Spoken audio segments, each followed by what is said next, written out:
सकाळी उठल्या उठल्या सर्व कामं उरकली आणि सगळ्यात अगोदर गाठला तो म्हणजे दवाखाना. कारण आमच्या खुशीताईला झाली होती खूप सर्दी.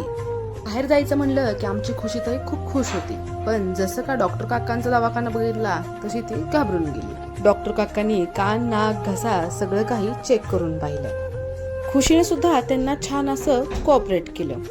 खुशीने सर्व इन्स्ट्रक्शन त्यांची ऐकून घेतली. कुरकुरे चॉकलेट बिस्किट सगळं नंतर खायचं. कधी खायचं? एप्रिल आणि मे मध्ये, हो ना? घरी येताना मस्त असं किटकॅट कॅडबरीचा आस्वाद घेत घेत येत होती. डॉक्टरने सांगितलेलं सर्व काही डोक्याच्या वरून गेलेलं दिसतंय. पापा छान असे गाडी चालवत होते आणि आम्ही दोघी मात्र मागे बसून अशा ह्या गाड्या पाहत पाहत निघालेलो. जाता जाता आम्हाला उसाच्या रसाची गाडी दिसली, म्हणून आम्ही तिथे थांबलो. उसाचा रस कधी येणार याची वाट पाहत बसलेली आमची ही खुशी.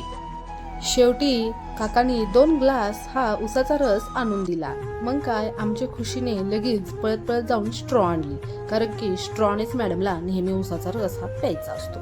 थोडा पापाचा थोडा मम्माचा असा करत दोघांचाही अर्धा अर्धा उसाचा रस तिने खतम केला. एवढ्यावरती भागलं नाही बरं का. घरी येऊन मॅडमने चपातीचा मम्माने केलेला पिझ्झा सुद्धा खाऊन दाखवला.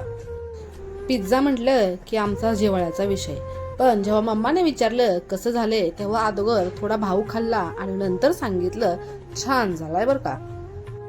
दरवेळेस औषध म्हणलं की पळून जाणारी माझी लेक मात्र व्हिडिओ करायचा आहे, यामुळे समोर येऊन गपचूप औषध पिऊन गेली आणि म्हणते कसं बघ.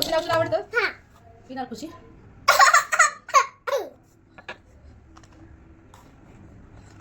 पाणी मी देते मी देते.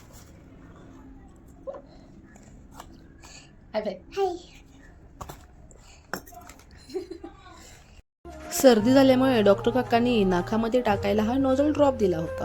ते टाकताना मात्र खुशीची खूप मज्जा आली आणि असा गेला खुशीचा हा गोड दिवस.